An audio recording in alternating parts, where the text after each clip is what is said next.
Hi, everybody. Welcome back to the Philosophy of Cognitive Science with me, Dr. Josh Redstone.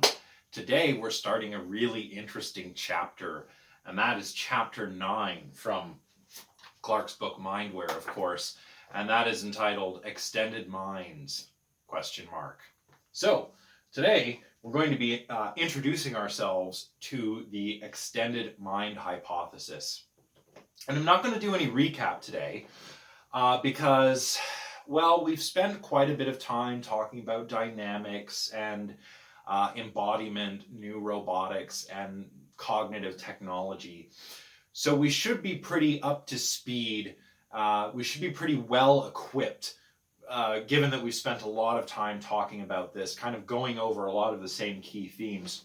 We'll be well equipped to talk about what we're going to talk about today, because the extended mind hypothesis is a very much an extension, some would say a radical extension, of the ideas that we've been talking about recently, particularly in my last couple of lecture videos with cognitive technology and whatnot.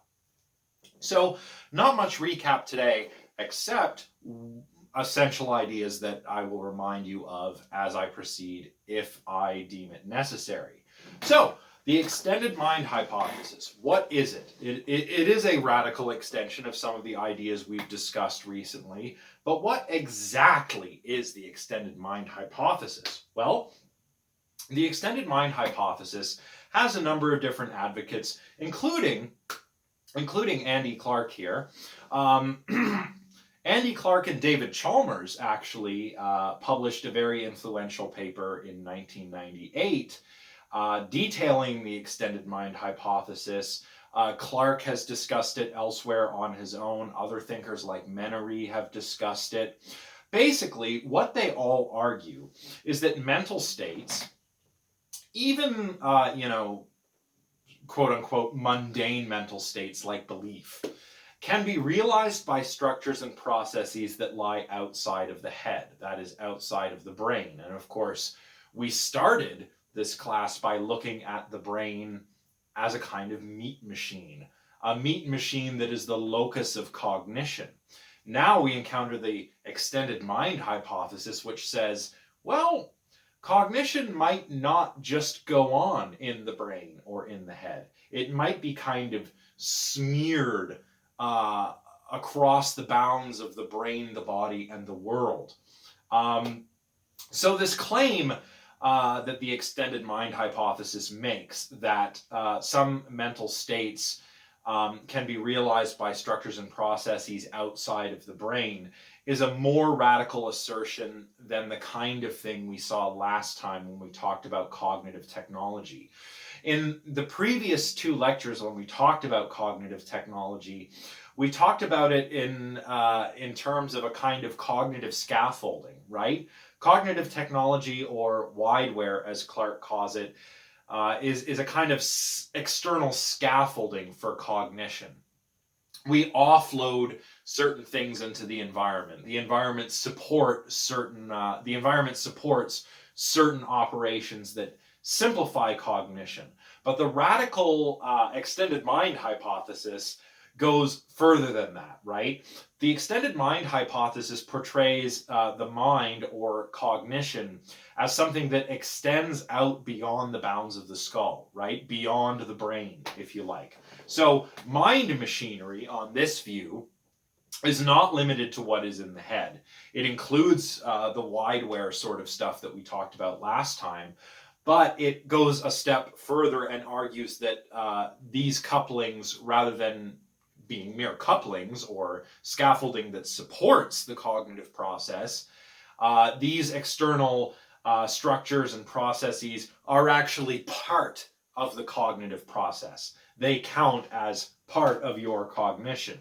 So these mind-body loops or organism-environment loops can count as part of the cognitive process and not just as some kind of external support for cognition. That is why this is sometimes called a radical hypothesis. It goes further than it goes further than cognitive scaffolding does, this idea of cognitive scaffolding. That is what, in a nutshell, the extended mind hypothesis is concerned with. Whether we can justifiably talk about external structures and processes as counting as part of a cognitive process, such that the mind and cognition is kind of spread out into the world, right? Now, what the extended mind hypothesis isn't, as I said last time in my lecture on cognitive technology, the extended mind hypothesis might sound like something kind of spooky or weird at first. You know, it's not about weird, nonsensical claims to do with ESP or paranormal mental kind of stuff. It has nothing to do with that. That's not the kind of extended mind we're talking about here. I mentioned that last time, but a few things I need to mention this time are that the extended mind hypothesis is also not the same as what we could call like classical or standard externalism. You might make that confusion, you know, extended mind, externalism, you know, there might be some confusion there. So just to ward off any confusion ahead of time, externalism is a philosophical view that pertains to how mental states get their content. And externalism in particular is all about how the external environment and understanding how the external environment plays a role in fixing the content of our mental states.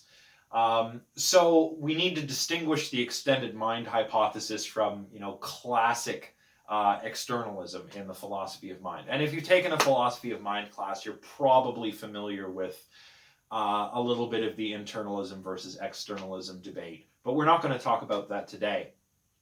We also need to be careful to keep in mind that the extended mind hypothesis is not a modal claim, okay?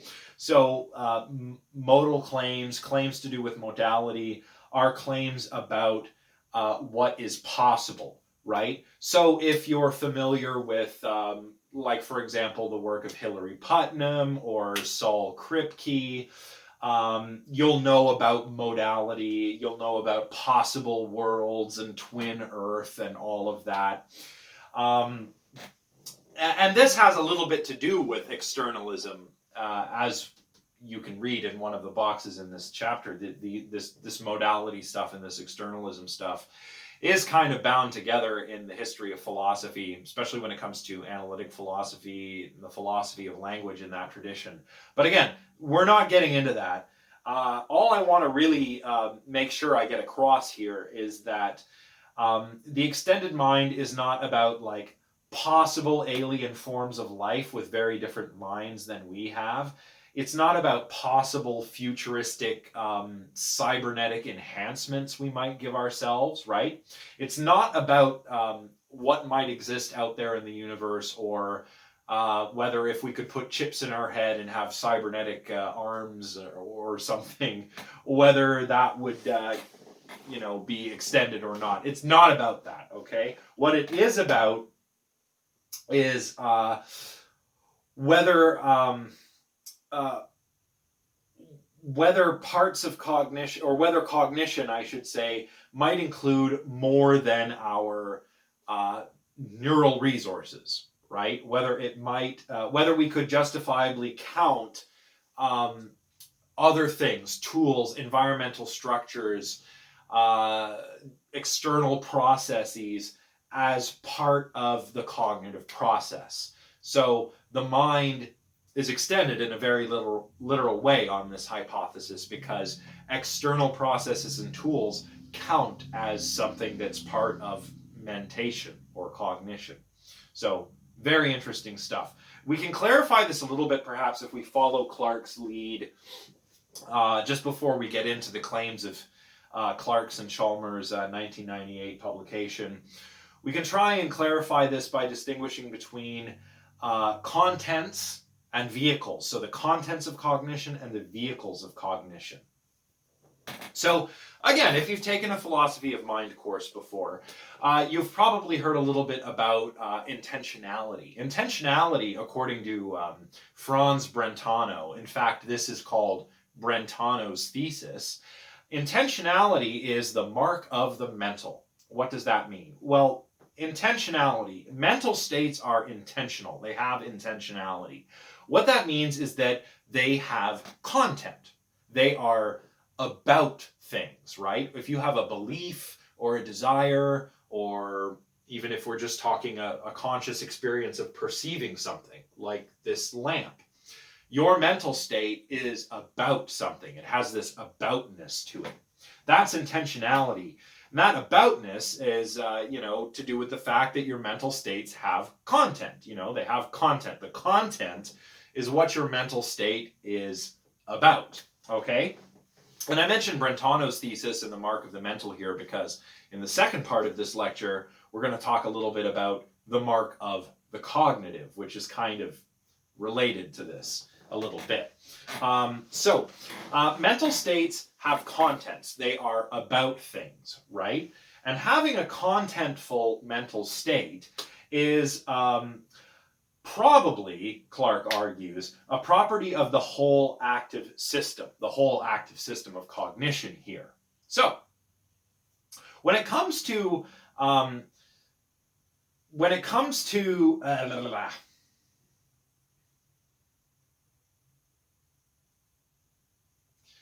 now, there are certain material aspects of the whole active system that are key here. There are certain material aspects of the system that enable that system to possess, this mental state or that mental state. And these mental states are about things, right? They have intentionality.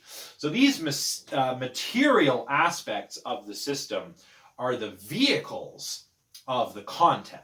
So the content, the mental states are about content, but the system needs, material aspects of the system serves as vehicles for the content.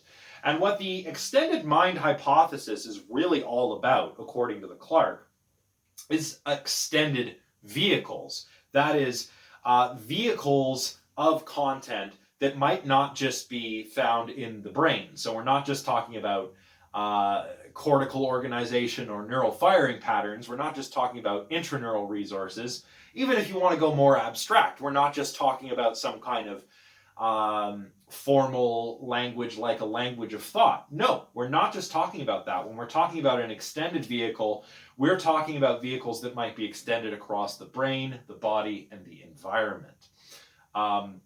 Processes and structures in the environment that are external to the brain, but which serve as vehicles for the content of these mental states. And if that's right, then the mind is not just in the brain. It's in the body and the world as well. So that's what the extended mind hypothesis is really all about, according to Clark and Chalmers. So now that I've talked a little bit about the extended mind hypothesis, just kind of what it is and what it isn't and what it's all about, let's dive into some of the ideas that we find in Clark's and Chalmers' 1998 publication. All right, let's get to it. Before we get too deep into the material, I just want to mention that Clark and Chalmers' paper, I believe, is easily accessible online. So if any of you are thinking of doing a topic to do with the extended mind for your final paper, this is definitely a resource you want to check out, Clark and Chalmers' paper from 1998. You can find all of the bibliographic information, of course, in the further reading section of chapter 9. Whoops. And of course, if you're really interested in the extended mind, I recommend this book. This is the Cambridge Handbook of Situated Cognition, edited by Philip Robbins and Marit Aidid. I think I'm pronouncing that right. This is a great anthology, lots of papers. The Clark and Chalmers paper is not in here, but Clark has co-authored one of these chapters, and a lot of the big heavy hitters are in here when it comes to cognitive science and philosophy of mind. We've got some Jesse Prince. We've got Adams and Aizawa's classic rebuttal to Chalmers and Clark's paper. We've got lots of good names in here. So this is good. Check this out if you have access to books of an academic nature. All right, so getting back to Clark and Chalmers, in their 1998 publication, they argued that external traces, so we're talking things like pencil marks in a notebook, or for a more up-to-date example, like flash memory of an electronic device, like your cell phone, or perhaps a cyborg chip in your brain, could be considered in the appropriate circumstances as physical vehicles of specific dispositional beliefs. Now, these specific dispositional beliefs, I feel like it's important to point out here, are one type of mental state, right? On the previous slide, we talked about mental states as having contents, and contents need vehicles, and if the vehicles are extended, then mental states are extended, so the mind is extended. Clark and Chalmers are not going that broad here, right? They're focusing on a particular kind of mental state. And the mental state that they've chosen to focus on is dispositional belief. Now, you can read more about dispositional beliefs or standing beliefs in box 9.1, but basically, these are the kinds of beliefs that an agent holds even when one is not actively rehearsing the belief. So, right now, there are myriad beliefs that I am not actively rehearsing until I recall or rehearse some of these beliefs to give you an example. I think Clark uses the idea that, or uses the belief that his father was a London police officer. An example for me might be my belief that Justin Trudeau is the Prime Minister of Canada, right?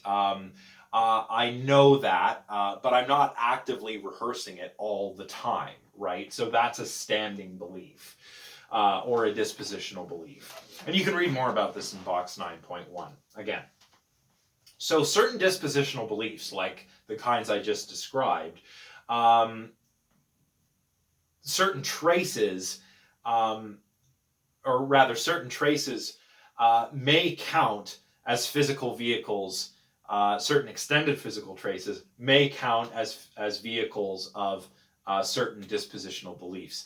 But some conditions need to obtain before we can count whatever traces we're talking about, whether it's pencil marks in a notebook or encodings in a flash memory device of some kind. There are some conditions that need to obtain. The traces, for example, have to be poised to control action in roughly the same way as internal memory traces do. Okay, so your notebook or your flash drive needs to be poised for the control of your actions, which result from beliefs you hold and desires that you hold, in roughly the same way as internal memory traces. Your notebook or your flash drive has to be doing the same thing in terms of potential to control your action that your memory engrams in your brain do, right? If this condition obtains, then we have an extended physical basis for the agent's dispositional beliefs, right? So if one of those dispositional beliefs I just mentioned, say my belief that Justin Trudeau is the Prime Minister of Canada, if I have as a vehicle, some kind of external trace that works in roughly the same way that my biological resources would, then I could count that as an extended physical basis for my dispositional belief. We'll clarify this with a much more clear example in a moment. But in any case, it's important to note that the external traces don't have to work the same way as internal traces do. And obviously this has to be the case, right? Internal traces, memory engrams encoded as neural firing patterns, are going to work differently than pencil marks in a notebook, right? But if under certain circumstances, the traces become so deeply ingrained in my online strategies for reasoning that they take on or share the same functional role as, say, beliefs that are completely internally tokened, tokened by virtue of, whatever brain state I'm in, then we can count those traces as part of an extended cognitive process. So that is, in a nutshell, the claim that Clark and Chalmers try to push. And they do this by illustrating this idea with a number of different examples. And for the rest of this lecture, I just kind of want to go through these examples with you to try and illustrate what exactly it is they mean here. So the first example is a fun one. The first example has to do with playing Tetris. So let us look at Tetris now. All right, so Tetris. I'm sure you're all familiar with the game of Tetris. It's a classic arcade game, classic like early personal computer game. Just in case you're not familiar, you know, in Tetris you've got these falling geometric shapes made out of these little squares, and these shapes are called zoids. And you have to like rotate them and fit them in, and then some of the squares will disappear, and you know you get points for this. It's very similar to, you know, like a lot of games you get on your smartphone now, same kind of thing, like your Candy Crush and all that. Similar principle, right? You got shapes and you got to put the shapes in the right way, and then they disappear and you get points, I imagine. So that's Tetris. So you're playing Tetris, you've got to rotate these zoids so they can fit into the right little shapes of all the other zoids that have piled up in your Tetris screen, right? Now think of all of the different ways that you might do this if you're a Tetris aficionado, right? One way to do it, we'll call this A, would be just to mentally rotate the zoid, right, in your mind's eye. So you see a little zoid falling, like blip, blip, blip, kind of one step at a time. You rotate it in your mind's eye, and you kind of see how the zoid has to go. And then you can, you know, just rotate the zoid with your keys so that it fits in once you've finished your mental rotation. That's one way to do it. That's option A. Option B, however, is different. Option B, it will use epistemic actions to rotate the zoids. What is an epistemic action, you may ask? Well, you can read more about them in box 9.2. But basically, epistemic actions are actions that are designed to uncover information. And we can distinguish them from so-called pragmatic actions that are designed to bring us closer to the fulfillment of a goal. You know, if I'm thirsty and, you know, there's some drinks in my fridge, getting up and going to the fridge to get a drink to satisfy my thirst, you know, that would be a pragmatic action. But an epistemic action is designed to uncover information. So maybe our epistemic action players have on-screen buttons to rotate the zoids. And that's the way that they gather the information, you know, regarding the orientation of the zoid and what the best location of the zoid is. So they can rotate the zoid, they can move it right or left as it falls, and figure out that way what the best location to let the zoid fall is, right? So that's a couple of options right there. We can mentally rotate it, or we can use epistemic actions to rotate the zoids on the screen. Okay, cool. You know, in example A, what we're talking about is clearly introspective, right? But when we're talking about option B, it's a little more perceptive. So it seems like, you know, outside of the head. For now, it seems that way anyway. Now imagine another option.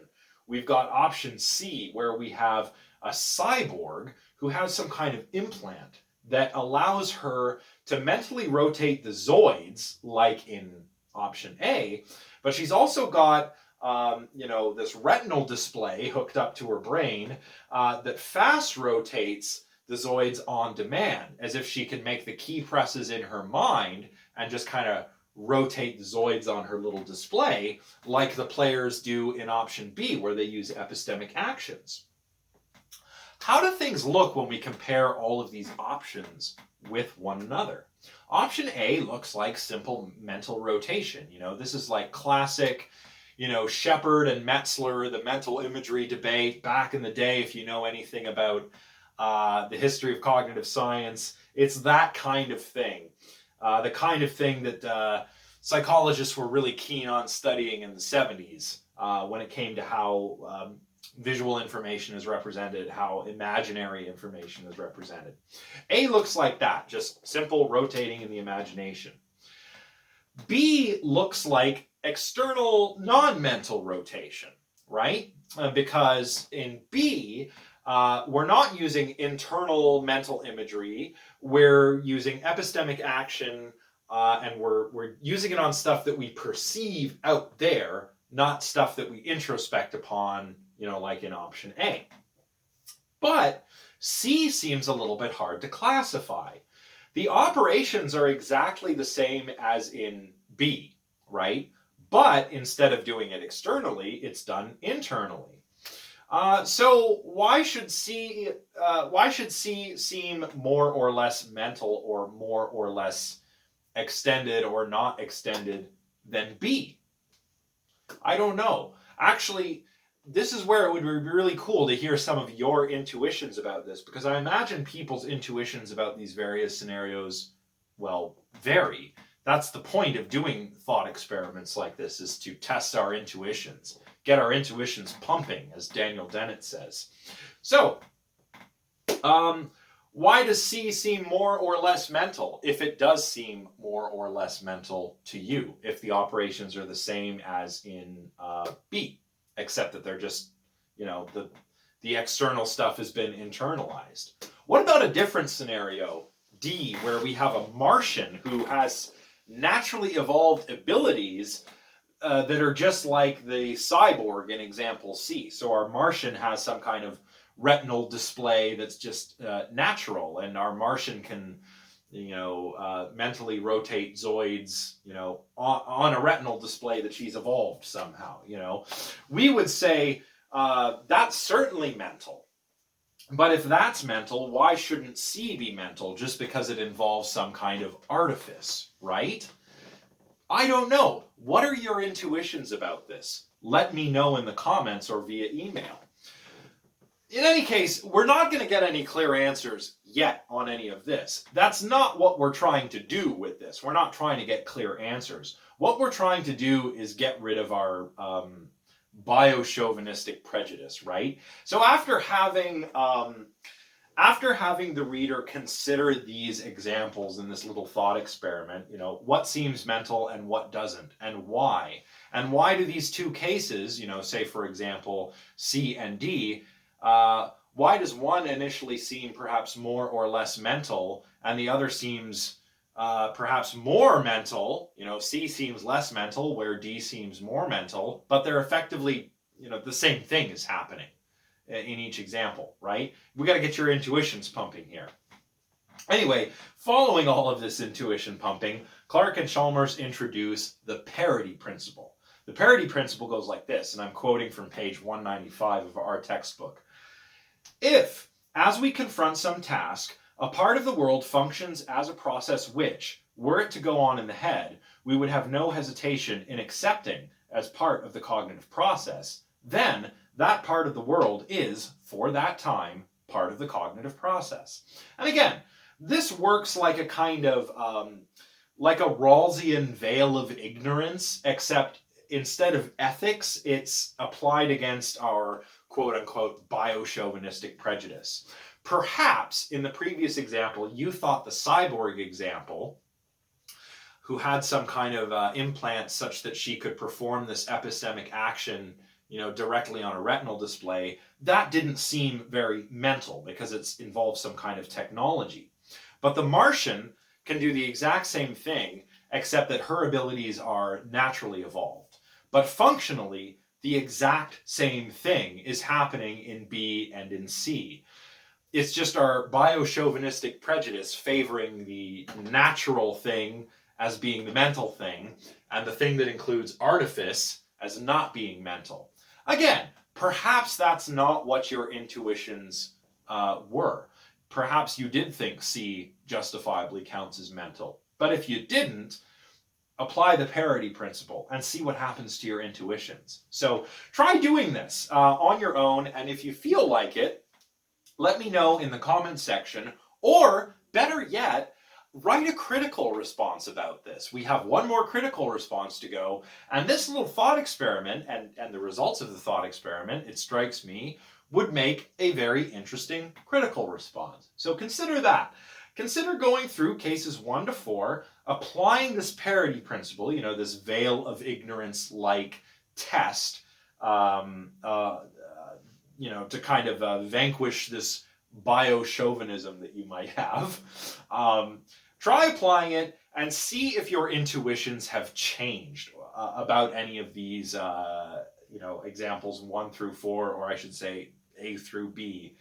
See if any of your intuitions change, or see if any of your intuitions get stronger. As you do this, of course, try and keep in mind the difference between what is external and external. Are the relevant contents perceived? Are they internally generated?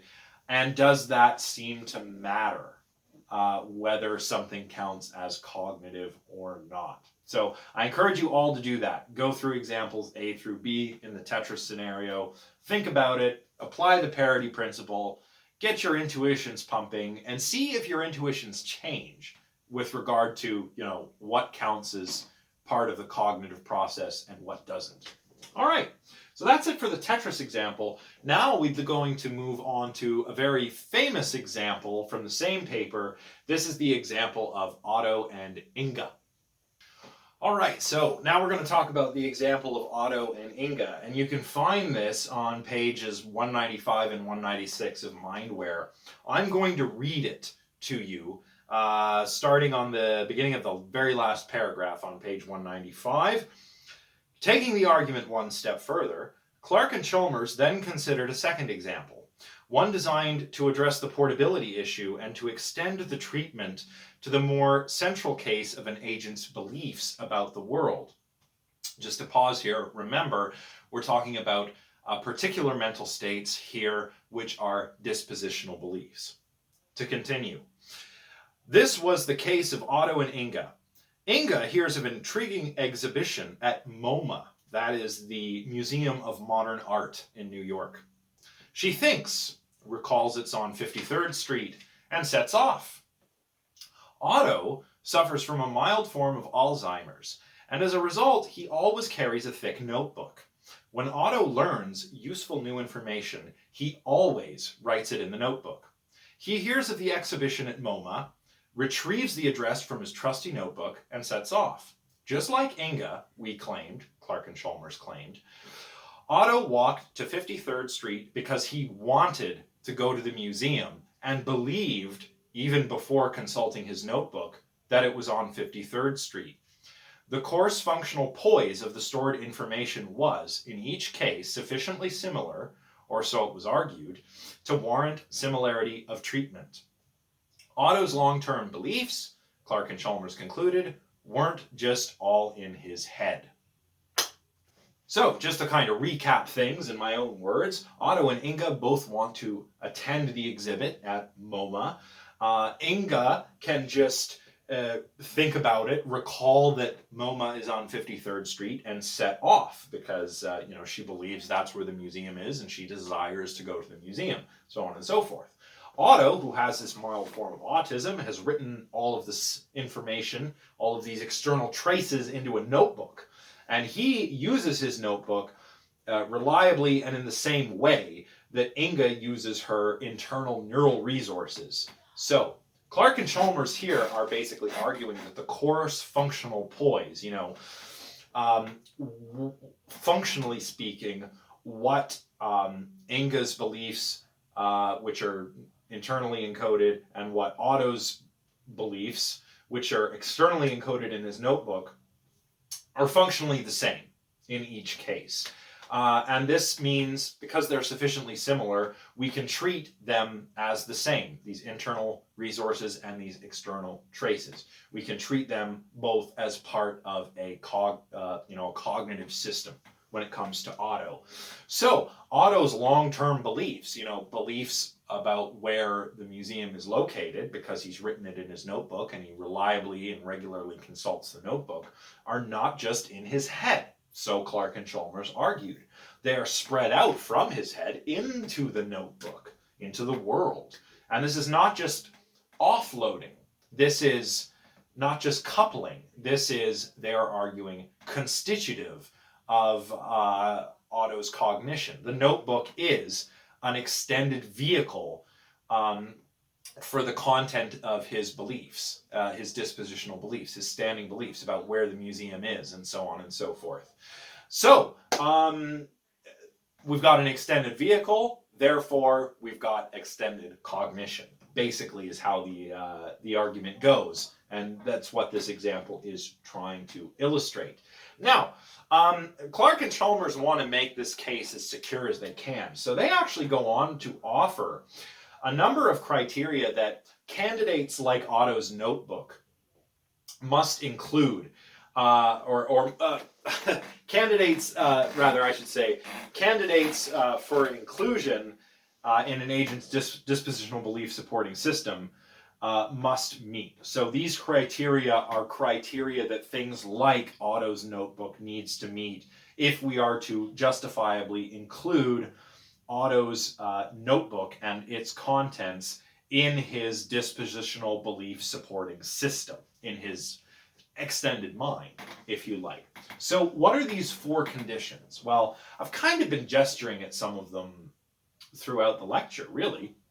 But the first one is that the resource must be readily available and typically invoked. The second is that information thus retrieved must be more or less automatically endorsed. It's not usually subject to central scrutiny, and it's got to be about as trustworthy as biological memory. Thirdly, the information contained in the resource must be easily accessible as required when required. So as you need it, when you need it, you've got to be able to get it from your resource, right? And finally, the fourth one, which Clark and Chalmers are actually a bit agnostic about in their original publication, but number 4 goes, information from the resource, like a notebook, has been consciously endorsed at some point in the past, and there is some consequence of this endorsement. Again, they're a bit agnostic about this for reasons that you can read about on page 197 of Mindware. So on these criteria, what would count and what wouldn't count as a cognitive extension? Well, we can see that a book on your shelf would not count, right? It's not readily available and it's not typically invoked. You probably don't automatically endorse everything in a book that happens to be lying on your shelf. So a book on your shelf wouldn't count, but a cybernetic implant with the contents of that book stored on it would count. You know, like the Encyclopedia Britannica example from last time. The example where we have the Encyclopedia Britannica in your garage, that does not fulfill these criteria. But if you had a cybernetic implant with the entire contents of the encyclopedia implanted in your head, that would satisfy these conditions. Google wouldn't count, or any other search engine for that matter. It would fail 2 and 4. You're not going to automatically endorse information you find on Google. Google is not as trustworthy as biological memory. Information from the past, this is number 4, probably hasn't been information hasn't been consciously endorsed at some point in the past. Perhaps you're making a Google search of something for the very first time, right? So, but Otto's notebook would count. Other people's stored knowledge probably wouldn't, because they don't consult their stored knowledge the same way as externally stored knowledge the same way as Otto consults his notebook because of his Alzheimer's. You see? So, all this is to say is that under the right conditions, certain extraneural resources might count as cognitive extensions when it comes to dispositional beliefs. So remember, we're taking a sort of narrow scope here. We're not going broad. Clark and Chalmers, just to reiterate, have a specific kind of mental state in mind, standing beliefs, and they're talking about extended vehicles that are relevant, specific to that kind of mental state here. So we're going narrow, not broad. So just keep that in mind. All right, so All right, so the final example we're going to look at has to do with gesturing. You know, you gesture like this when you talk. I certainly gesture a lot when I lecture. So bodily gesturing might be an example of extended cognition. We're going to take a look at some interesting research here by Golden Meadow and colleagues and see what we can make of this. Now, Golden Meadow and his colleagues in a 2001 publication, and also in a book and also in a book, Golden Meadow asked whether gesturing is just a means of interagent communication. You know, like to express fully formed thoughts. You know, I'm talking to you, I have a fully formed thought, and I'm trying to convey it to you by gesturing a lot. Is that what gesturing is? Or is gesturing part of the process of thinking itself? Well, what are the reasons, first of all, to think that gesturing might be more than merely expressive? There are actually lots of reasons to think that it's probably more than just, you know, something that facilitates communication. For example, when we're on the telephone, we still gesture, even though the person we're talking to is not in front of us and can't see us. We sometimes gesture when we talk to ourselves. We gesture when we speak to people in the dark, when we can't see each other very well. We still gesture. And gesturing increases as the difficulty of the task that we're working on increases. You could expect me to gesture more if I was trying to solve a difficult problem with you or explain a difficult idea with you, which is probably why I gesture so much when I'm teaching. And perhaps most interestingly, speakers who are blind from birth still gesture. Not only that, blind speakers gesture when they're talking to one another. So these all give us good reason to question whether gesturing is merely some kind of communicative act or whether it might be part of our thinking, a part of the cognitive process itself. So there's good reasons to think that gesturing plays a role in thinking. But how does gesturing play a role in thinking? That's what Golden Meadow and colleagues explored in a 2001 investigation. They had two groups of children, and they separated the groups. So we had a condition that could gesture and a condition that could not gesture. So we got our two groups. They had to memorize a list. Each group had to memorize a list, carry out a simple math problem after memorizing the list, and then recall the list. One group could gesture during the mathematical task. The other group was instructed not to gesture during the mathematical task.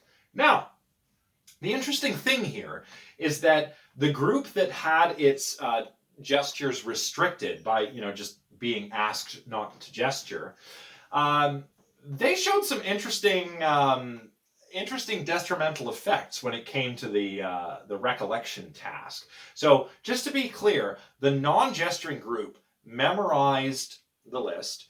They had to work out a math problem without gesturing and then recall the list. And that group that was not allowed to gesture during the math task were significantly worse at the recollection task than the group that was allowed to gesture when they were working out the math problem. So, Golden Meadow suspected that this is because gesturing plays some role in shifting or reducing the cognitive load, the workload that your brain has to contend with.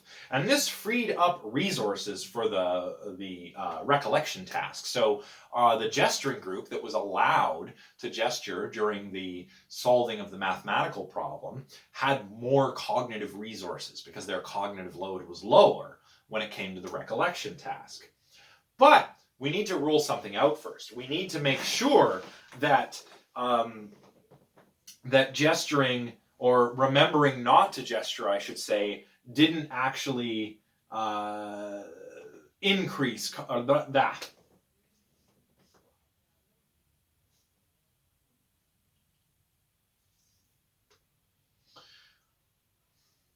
But we need to rule something out. We have to make sure that it's not the lack of gesturing that caused the problem.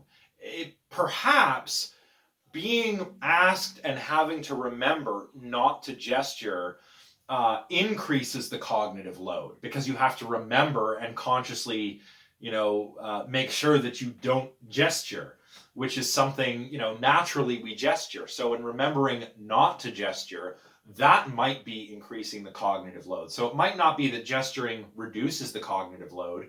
It could be that having to not gesture increases it, such that the non-gesturing group did poorer on the recollection task than the gesturing group did. How could we make sure what is going on here? How could we ascertain what's actually happening? Well, luckily, some participants in the group that was allowed to gesture simply chose not to gesture or forgot to gesture during the mathematical part of the experiment. And this actually allowed Golden Meadow and colleagues to compare the effects of spontaneous removal of gesture, people who just forgot to gesture, with people whose gesturing was removed by instruction. And it turns out that memory was impaired, at least as implicated by the recollection task, in both cases. So memory was impaired when people were instructed not to gesture during the math task, and it was also impaired when people simply neglected to gesture during the math portion, as indicated by the recollection task, which followed the math task. And this seems to support Golden Meadow's claim that gesturing plays some kind of active role in cognition by reducing the cognitive load. All right, so today we've covered quite a few things, really. We've talked about what the extended mind hypothesis is, firstly. We tried to get our intuitions pumping with Clark's and Chalmers' Tetris example. After that, we talked about the parity principle. We further explicated the parity principle by looking at the case of Otto and Inga, and we were introduced to 4 further criteria that, these external processes or tools need to fulfill in order to count as part of the cognitive process. And then finally, we looked at gesturing. And there is a bit more in the textbook than what I've discussed here with regard to gesturing. I don't want to talk about it very much because I am really trying to get these lectures done before the end of the term comes to pass. So there's more in the textbook that you can look at if you like on the last couple pages of the sketches section in chapter 9. But what they all do is suggest that gesturing is part of some kind of brain-body coupled extended cognition.